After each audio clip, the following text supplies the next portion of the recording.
May natuklasan tayong bagong dasal. Bah, Ito yung sinasabi nila na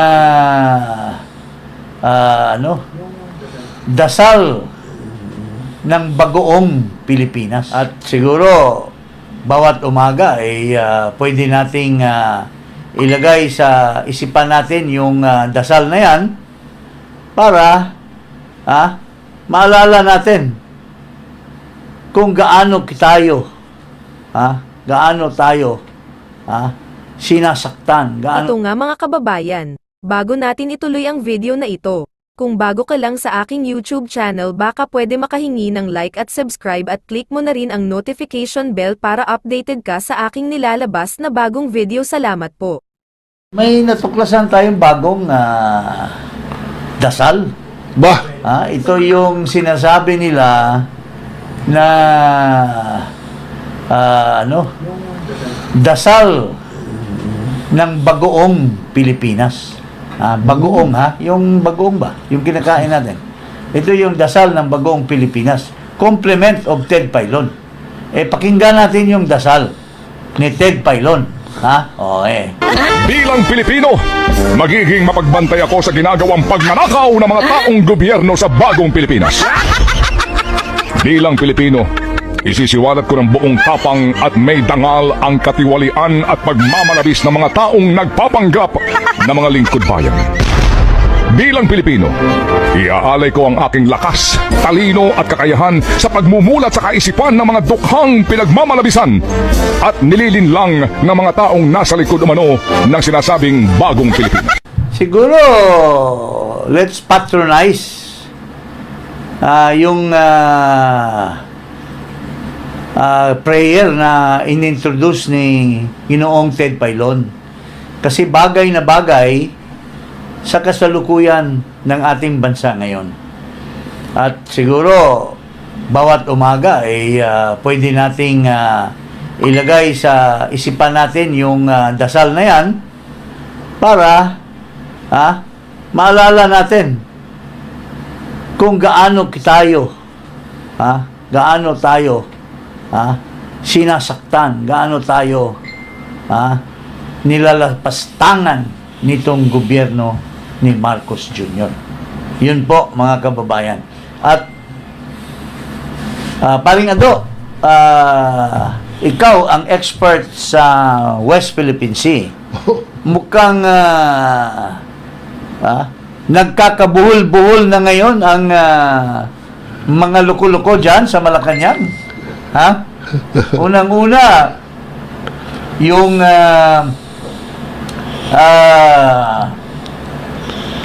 Executive Secretary, may mga binibitawang salita. si Bersamin. Si Ginoong Bersamin, na baliwala daw yung parang nagkilitian lang daw. Nagkikilitian lang daw yung i-check at saka Pilipino. Nagkikilitian lang daw. Wala yan. Masosolve natin yan ng dialogue. Ito namang isang hated by the uncle. Very much hated by the uncle dahil Anybody but this guy, according to the tita. anybody but Ano na naman pinagdadaldal? Iba naman, salungat doon kay Bersamin. At sinasabi niya na may not an inch of territory. Yun daw ang sabi ng amo niya. illegal act. It's an illegal act. Pakinggan na natin yung amo. Ulitin natin yung pinagdadaldal ni Among Makoy Jr. Doon sa Singapore. Singapore. Nagtatalumpati, nagyayabang, Yan. na matapang. Pero ano yung aso na yung buntot ay tumitiklop? Ano pa yung tawag yan? In Filipino. Sa English, alam ko yun tail between the legs. Tail between the running with the tail between the legs. That is exactly what you need, Marcos. Pero sa Singapore, napakatapang mo. Pakinggan natin yung katapangan nitong si Marcos Jr. sa talumpati niya sa Singapore. If there was an incident that ended up killing a Filipino serviceman, be they a Coast Guard or in the military and part of the Navy, well, that would be that would certainly increase the level of response. If by a willful act on a Filipino, not only serviceman, but even a Filipino citizen, if a Filipino citizen is killed by a willful act, that is, I think, very, very close to what we define as an act of war. Willful act. Willful act, it increases the level of response. Now, where is your response? Nilapastangan yung ating mga sundalo, Mr. Marcos. Pinutulan ng finger, pinapahiya, pinagkukuha ang mga baril, sinisigawan. Anong ginawa ng mga sundalo natin? They were meek as a lamb. Kasi matino ang ating mga sundalo. Ayaw nila ng gera. Pero pinapahamak mo, Marcos, ang ating mga sundalo. Ngayon, dumating sa point na nagyabang ka sa Singapore. Ano ngayon? You have increased, it has increased the level of response. Where is your response? Why aren't you declaring war?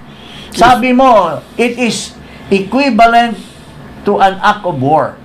Now, bakit hindi mo babawian ang nilapastangan ng mga sundalo para maibsan ang sakit ng bawat sundalo sa pinaggagawa ng mga in-check sa kanila? May namatay. Isang daliri. May namatay na isang daliri. Alam mo, sa mga Pilipino, pag nasaktan at mayroong isang parte ng katawan na hindi mo na magamit, that's equivalent to death. And just a figure of speech, that's amounting to death of a soldier, which you have clearly indicated that it is an act of war. But bakit yung buntot mo ngayon, ano yung English nung ano ng buntot niya? Tail between the legs.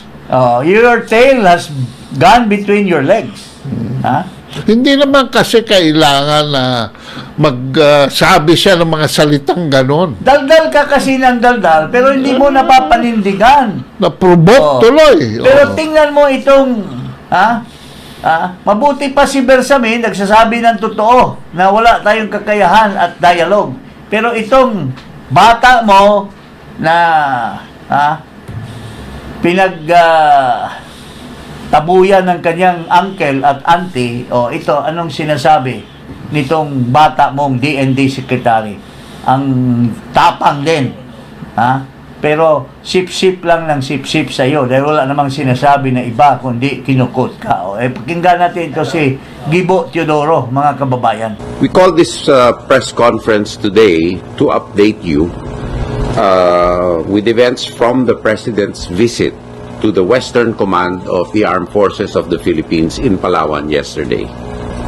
After his talk to the troops, more specifically also to the members of the WESCOM who conducted the RORE mission to Ayungin Shoal last June 17, the President gave his commitment and resolve to support our dedicated and courageous men and women in the armed forces in their fight to defend our territory. As he mentioned in his speech yesterday, and I quote, "History itself can tell that we have never in the Philippines yielded to any foreign power. We owe to our forefathers the duty to keep the freedoms that they fought, bled, and died for, and that they presently enjoy. Kailanman ay hindi tayo magpapasupil at magpapaapi kahit sa kanino man. We would also like to categorically state that our policy in the West Philippine Sea has not changed. As declared by the President in numerous instances, we will not give up an inch, not even a millimeter of our territory to any foreign power. We will continue to defend our territory and exercise sovereign rights thereon as we see fit. We reiterate that we seek neither permission nor consent from anyone in performing our sworn duties in the West Philippine Sea. In this regard, we will continue our rotation and resupply missions on a regular basis. The welfare of our troops in the BRP Sierra Madre being a matter of utmost importance. The President has reiterated that we will not publish schedules of any RORE.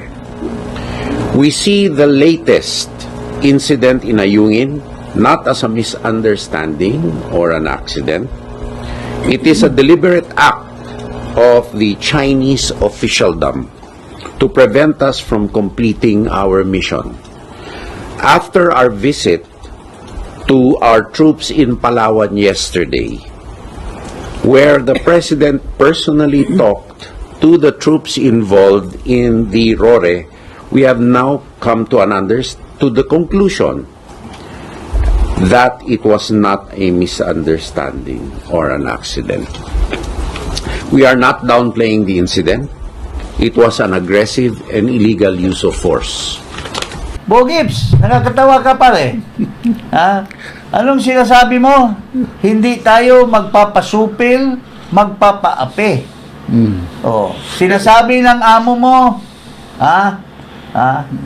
we cannot allow any willful, transgression. Wow. Oh. Any killing, any hurting of our people. Coast Guard or ano. O hindi ba inaapi tayo? Sinupil na nga eh. Sinupil na nga tayo, pare. Siniil. Pero daldal ka pa rin ng daldal with empty rhetorics. Rhetoric. Ang gusto ng taong bayan, kasi gera naman talagang hangarin nyo, dapat bumawi tayo sa mga inject. Yun ang gusto ng taong bayan. Upakan na! Upakan nyo na. Oo. Pero, nasaan ba yung buntot mo? Tulad ng tatay mo na si McCoy Jr. Madaling magsalita pag nasa aircon room ka. Oo, sabi nga ni,